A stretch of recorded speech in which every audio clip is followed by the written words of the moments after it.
Welcome to Who's That Pokémon, the only twice-weekly Pokémon anime rewatch podcast on the entire internet.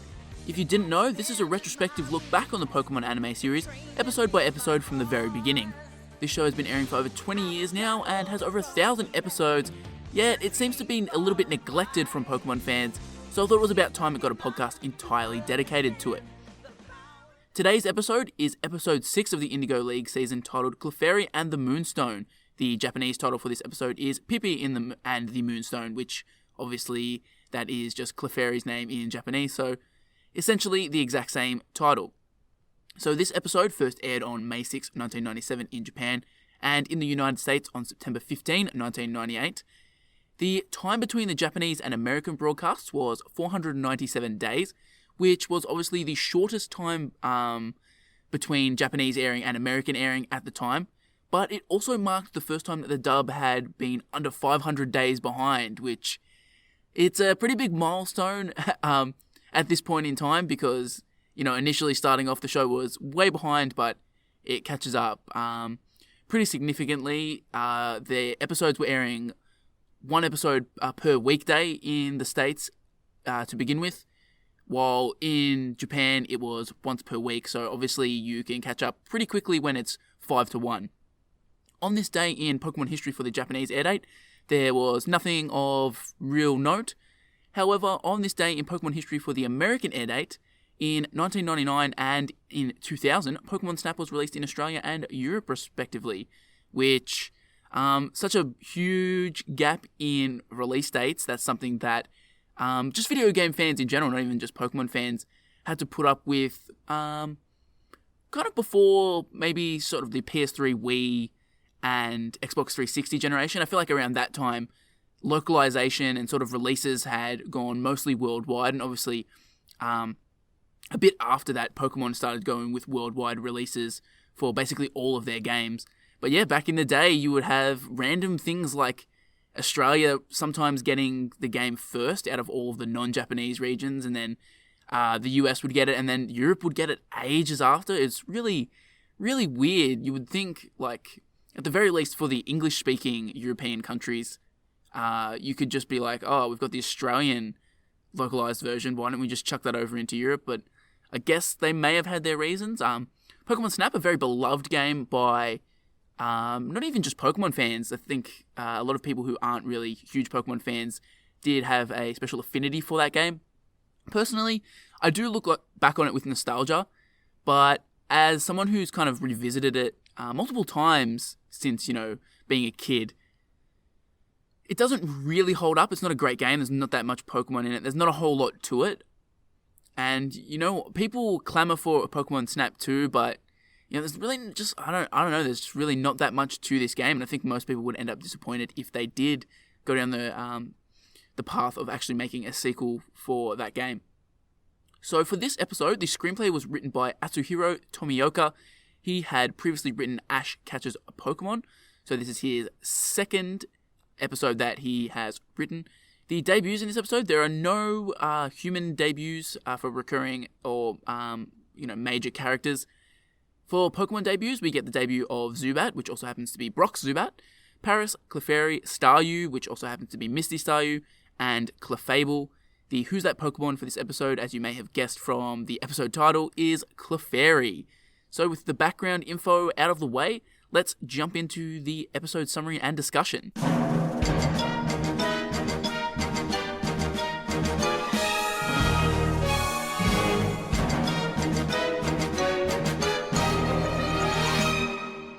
Clefairy and the Moonstone kicks off with another recap, showing us Ash challenging the Pewter Gym and getting the badge and being joined by Brock as well, which happened all in the last episode we covered off.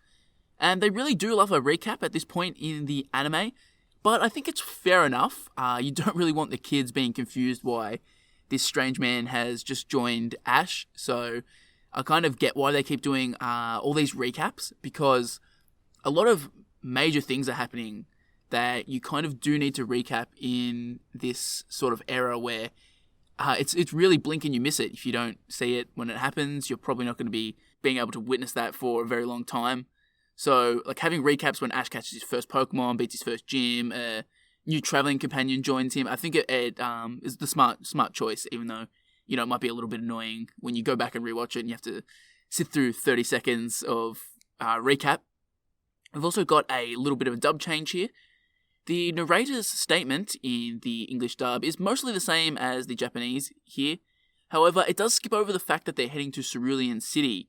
So, in the Japanese, it mentions that they're heading on to Cerulean City, I guess, for Ash to try and get his second badge. But here, no mention of it at all until the very end of the episode.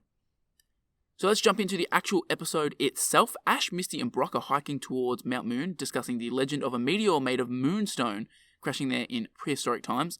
At the base of Mount Moon, the group encounters a man being attacked by a flock of Zubat. Misty prompts Ash to act, and he orders Pikachu to use Thundershock, causing the Zubat to flee back into the cave. The lab coat-wearing man introduces himself as Seymour, a scientist who is very upset because someone has installed strong lights that are actually kind of disturbing the wild Pokemon that are living in the caves, including the Zubat that attacked him, and Paris and Sandshrew. They say man's best friend is a Pokemon, and with you two, I believe it. Oh, that's nice. I'm so moved. Such friendship I thought I'd never see when the Zubat began attacking me.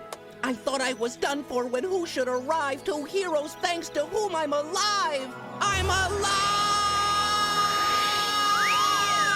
Thank you so much, thank you!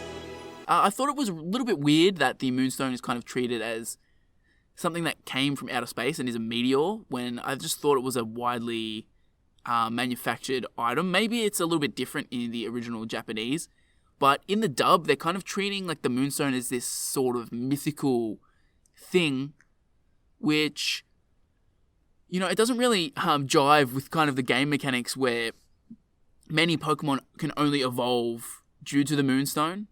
So, it comes off a little bit weird. It's the anime sort of trying to put their own little unique spin on it, but then it doesn't really make a whole lot of sense. We've got a bit of info about the voice behind Seymour, our character of the day for this episode. Seymour is voiced by Maddie Blaustein, and it's Maddie's first role in the show as far as I know. I did a little bit of research, and I believe that that's the first voice from her. She's most commonly known as the voice of Meowth from episode 32 until the voice actor controversy with the switching of the dubbing from 4Kids to being controlled by Pokemon USA.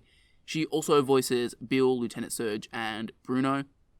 And you'll probably notice if you go back and revisit this episode that Maddie Blaustein's Seymour voice is almost identical to the voice she does for Meowth. It's basically kind of like a prototype because obviously, as I said, it's not until episode 32, which actually shocked me. I couldn't believe that it takes until episode 32 for the voice actor switch to happen there. Because, Meowth's current voice that he has in the show is not great. But yeah, this kind of seems like a warm-up role. And I wouldn't be surprised if kind of the directors of the dub saw this performance and thought, you know what, that kind of suits this member of a slapstick, kind of slightly serious evil team, but mostly comedic relief, better than what we currently have. Just thoughts on Seymour as a character. I think Seymour is just really annoying. He's sort of like a prototype version of Silent from the Univers arc.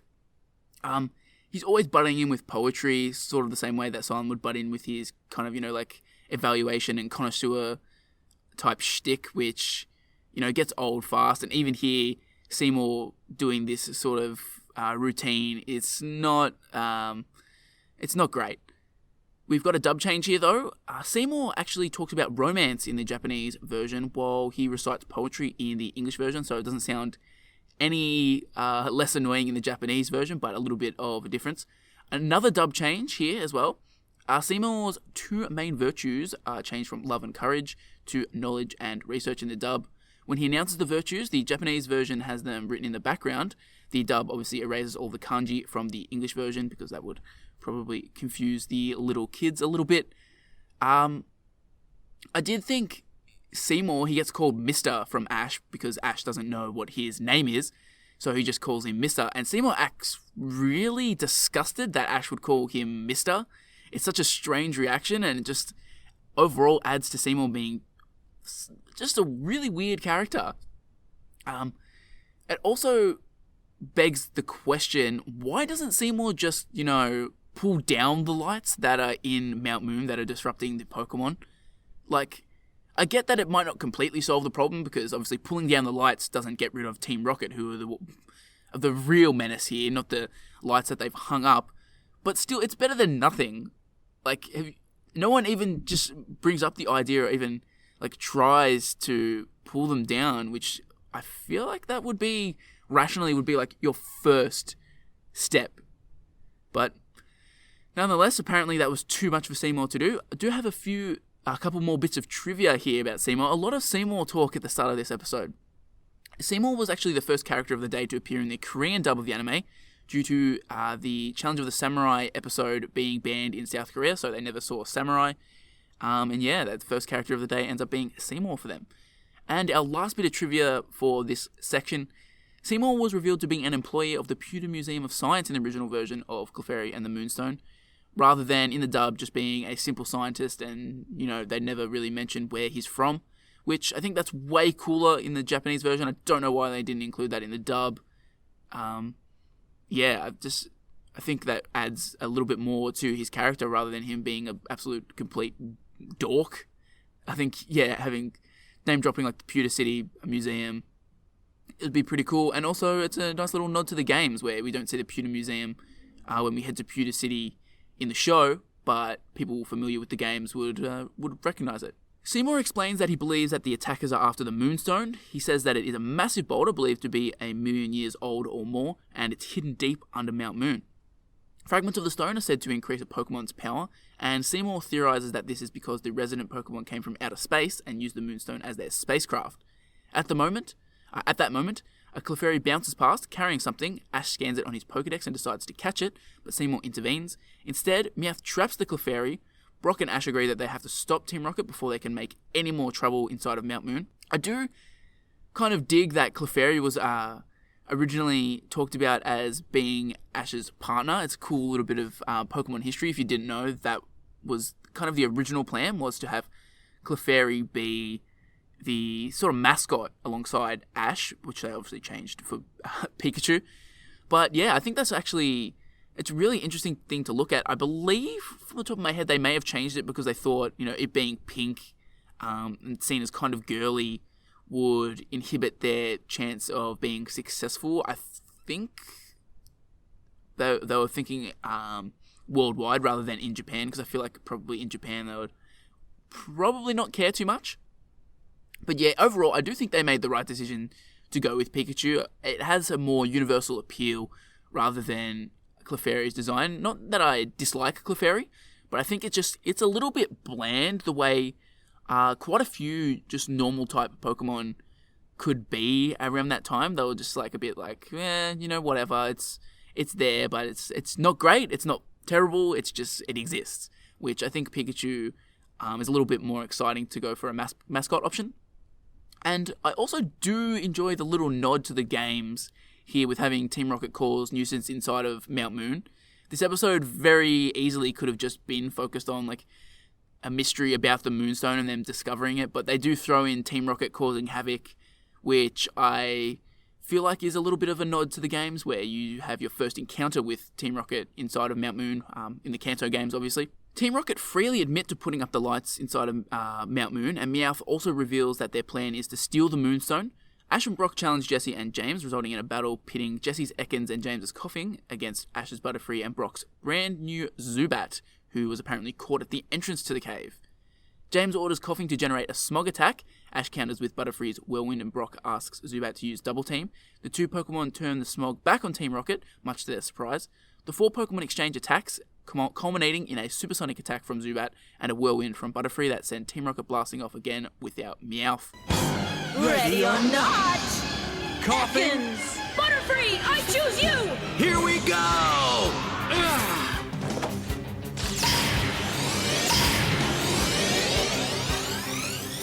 Coughing! A Zubat! I captured it just before we entered the cave. Oh, I should have caught one. Team Rocket's plan to power up their Pokemon with the Moonstone, it doesn't really make too much sense considering they don't have any Pokemon that can utilize it. And overall, the way even Seymour talks about the Moonstone, talking about like how it can just power up Pokemon, they never really talk about it helping Pokemon evolve. They make it seem like it's kind of a held item.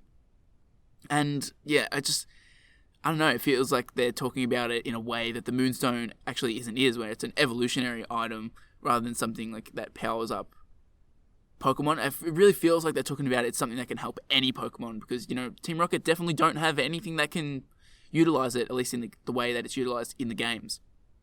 I always really thought it was strange that they made Brock catch his Zubat off screen.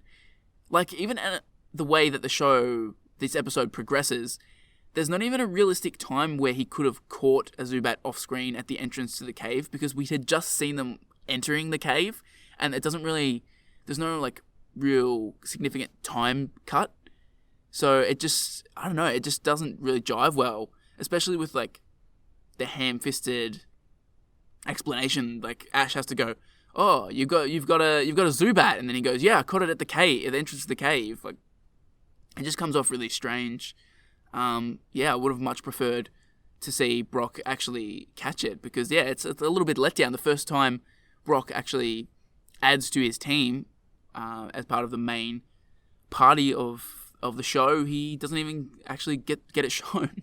Ash trying to catch Clefairy and being mad that he didn't catch a Zubat when Brock did, it again goes to show how there was a greater importance on the catch-em-all element early on in the show.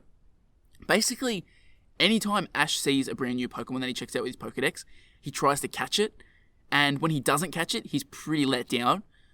And it's going to be interesting to follow along and see when they sort of drop this element, because it's a pretty cliche criticism of Ash Ketchum about how he wants to be a Pokemon master and doesn't even like try to fill out his Pokedex, which I think is a little bit silly, but there is a fair amount of emphasis on it early on in the show, so I can understand why you'd be a little bit peeved that it just ends up getting dropped.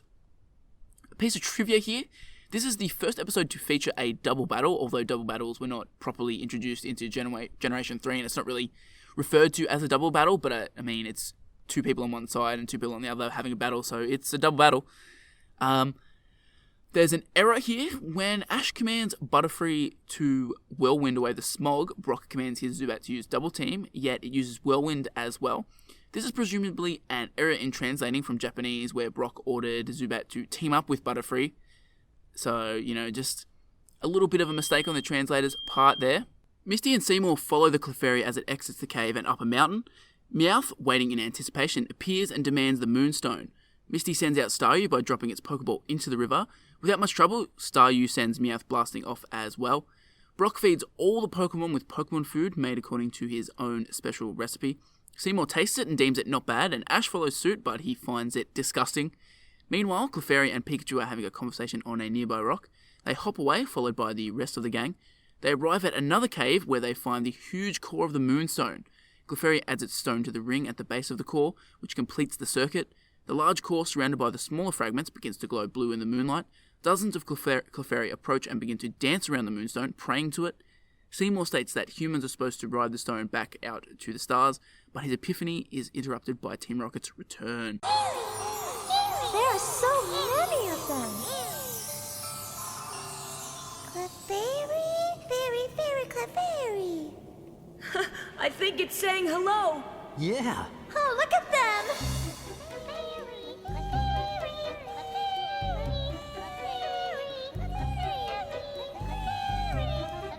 Amazing! These Clefairy formed their own society. This is an incredible sight. So Bulbapedia doesn't mention anything about it, but I feel like the Clefairy Mount Moon event in the Gen 2 games is just a direct reference to this episode, especially because it's extremely hard to get to the location in both the show and the games, and then the event also centers around them kind of doing a dance at Mount Moon, and you get a Moonstone after it, which, it's a pretty blatant reference in my opinion, but when you go to Mount Moon, you go to all the respective Bulbapedia pages that could possibly mention this, it doesn't seem to mention it at all. I also found it a little bit surprising that because they usually remove all mention of religious type stuff in the dub. So leaving in the fact that the Clefairy pray to the Moonstone is a little bit jarring. Even in the first 5 episodes, they removed references to like God and praying and sort of any sort of religious type stuff. So yeah, it's a little bit different that they left it in here. In the original version, they actually stated that the Clefairy were protected by their god, referring to the large Moonstone. The general gist of the dialogue remains in the dub, but the fact that the Moonstone was seen by the Clefairy as a deity is actually not referenced. We've also got another little dub change here, a more humorous one. Ash makes a reference to the Macarena when Pikachu uses charades to speak to him. The original line refers to the Bond Dance. Seymour attacks Team Rocket to keep them from the stone, though he loses his glasses in the process and makes himself look like a complete fool, tripping over basically the most obvious, like, outstretched foot from Meowth. Ash attacks with Pikachu while Brock summons Onix against Jessie and James's Ekans and Coughing. Jessie orders Ekans to use Dig, and James orders a smokescreen. Ash calls on Pidgeotto, and its whirlwind blows the smoke away. When the smoke settles, Team Rocket is gone, and the Moonstone gone with them. Brock orders Onix to dig and follow Team Rocket underground while the humans and other Pokemon run through the caves. One of the Clefairy retrieves Seymour's glasses for him. But my only little note on this scene here is that Seymour is such a dork. He tries to physically attack Team Rocket and just ends up flailing about, falling on his face, and then losing his glasses, which I'm sure they were just at his feet, but apparently his eyesight is so bad that he needed a Clefairy to hand it to him. Team Rocket uses a sort of kind of like big contraption to transport the stone and slide downhill. Onix appears suddenly, upsetting their makeshift sled. Onix attempts to tackle Team Rocket, but Coughing counters and both Pokemon fall to the ground. At that moment, Seymour and the Clefairy appear from Onix's tunnel. The Clefairy use a metronome, which causes an explosion that sends Team Rocket blasting off once more. Chips of the Moonstone drift down from the sky and cause many of the Clefairy to evolve into Clefable. Seymour stays with the Clefairy and Clefable. Seymour stays with the Clefairy and Clefable, hoping to someday visit outer space with them.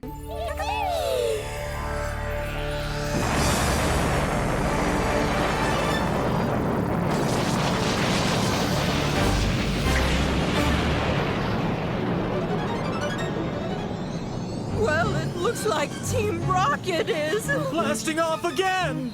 That was the metronome! I give it 2 thumbs down! Me too! Meow 3! When the Clefairy use metronome, Seymour states that he's never seen a Clefairy actually use this attack before, which, just what a god-awful professor you are. Your whole, purpose in life is to study the Clefairy, study the Moonstone. You've devoted everything to it, and you've never seen a Clefairy use a metronome. That's one of their, major attacks, and you've never seen him use it. Just, how good of a professor can you possibly be? When Jessie blasts away, she makes reference to 2 thumbs down, which I feel like is a reference to Roger Ebert, the famous movie critic, I would say probably the most famous movie critic. But yeah, there was no kind of mention of it on Bulbapedia, so it made me doubt it, but I feel like it is a reference to that, especially at this time. I feel like it would definitely be a reference to him.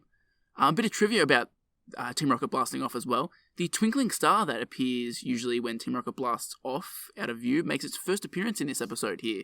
So, a bit of history being made with that very, very common gag. In general about this scene, though, I thought it was weird that only some of the Clefairy evolve here. It seems like they would all evolve. They all get exposed to the Moonstone, really. So it's strange when there's still some Clefairy hopping around.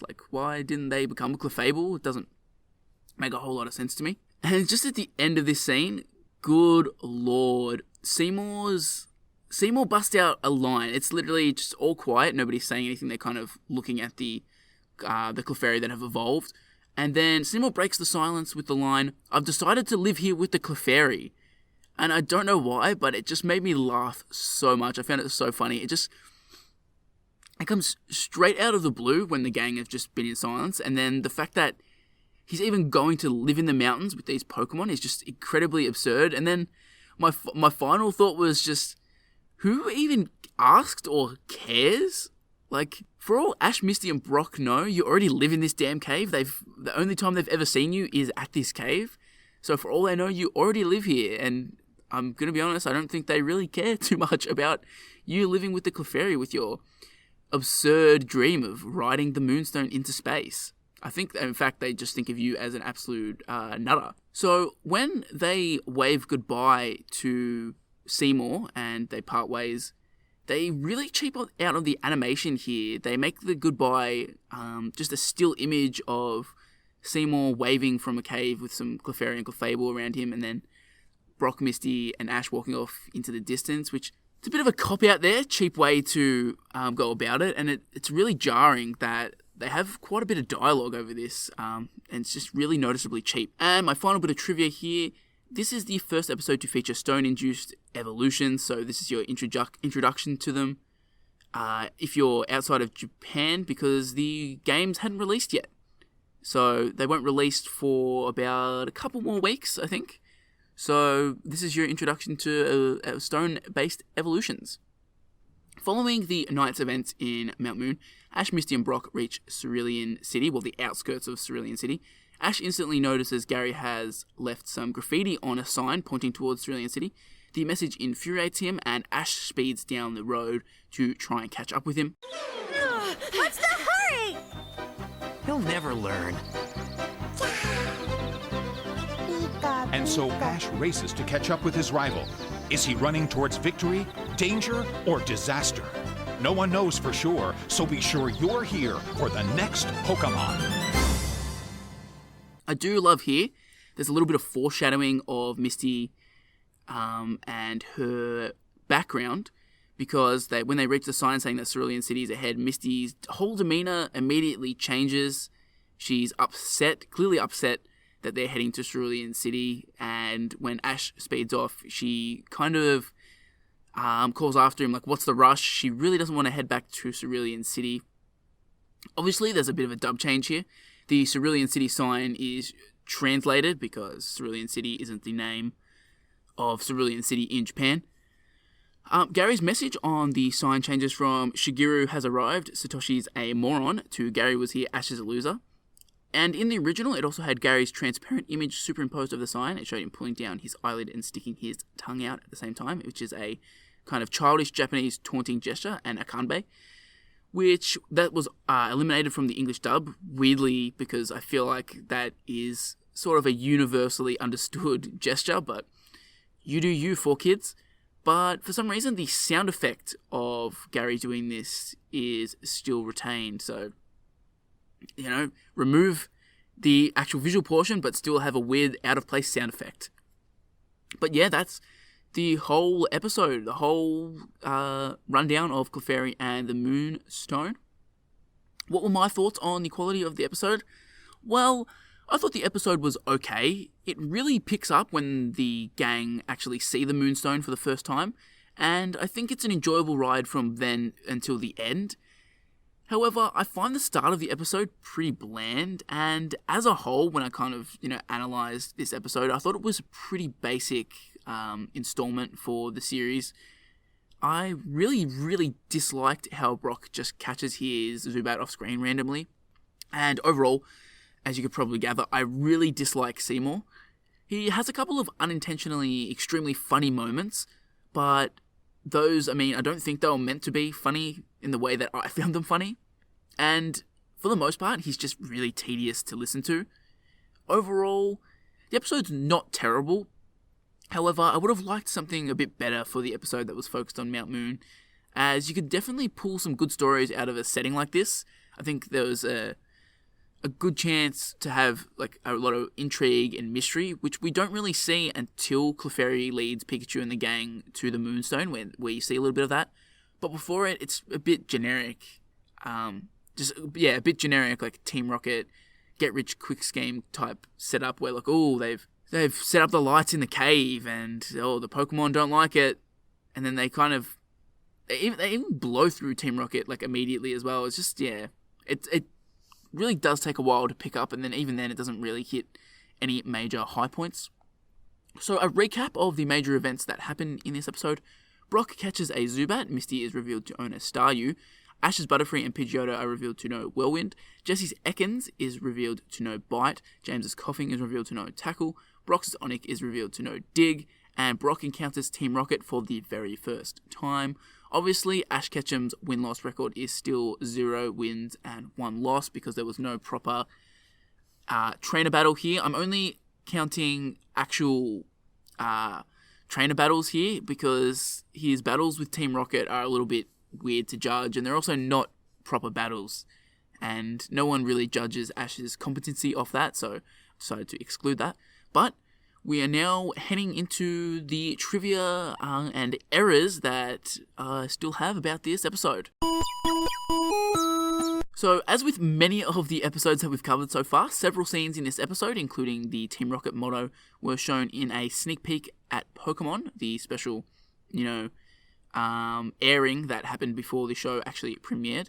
We also have a little bit of trivia about an episode later down the line. In a real Clefairy, the three travelled to Mount Moon with May and Max.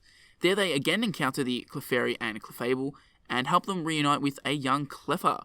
We don't get a return of Seymour, unfortunately. I can only assume that the Clefairy got sick of him and devoured him. They were really fed up with the crackpot theories about flying back to the moon. We've just got one more error here.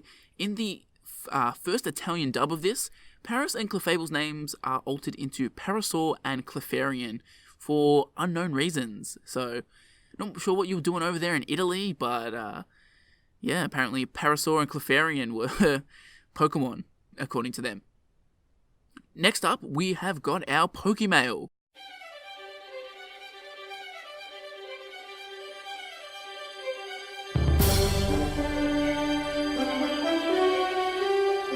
So the question of the episode I'm posing to all of you today is, in honor of Brock catching his first Pokemon since joining the gang, well, he joined the gang last episode, so he hasn't really been around that long, but in honor of him catching a Pokemon here, I want to ask, who is your favourite of Brock's Pokemon?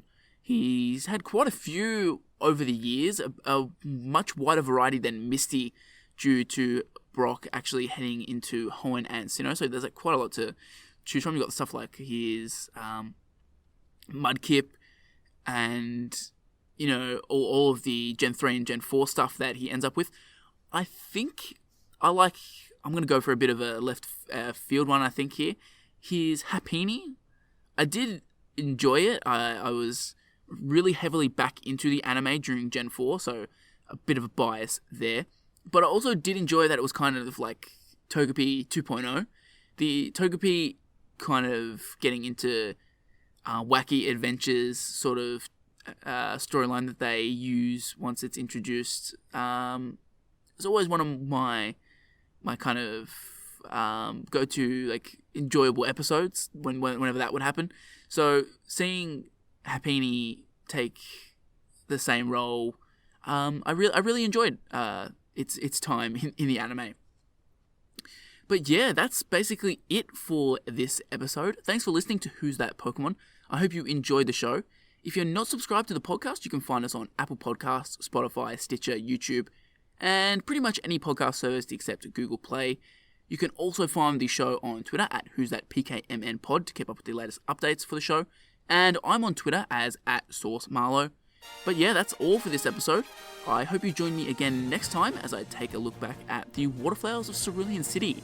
Yet another extremely significant episode, as Ash will already be facing off for his second gym badge, only 2 episodes after winning his first, and we're going to learn quite a bit of backstory for that Misty girl who's been following Ash around since almost the very beginning.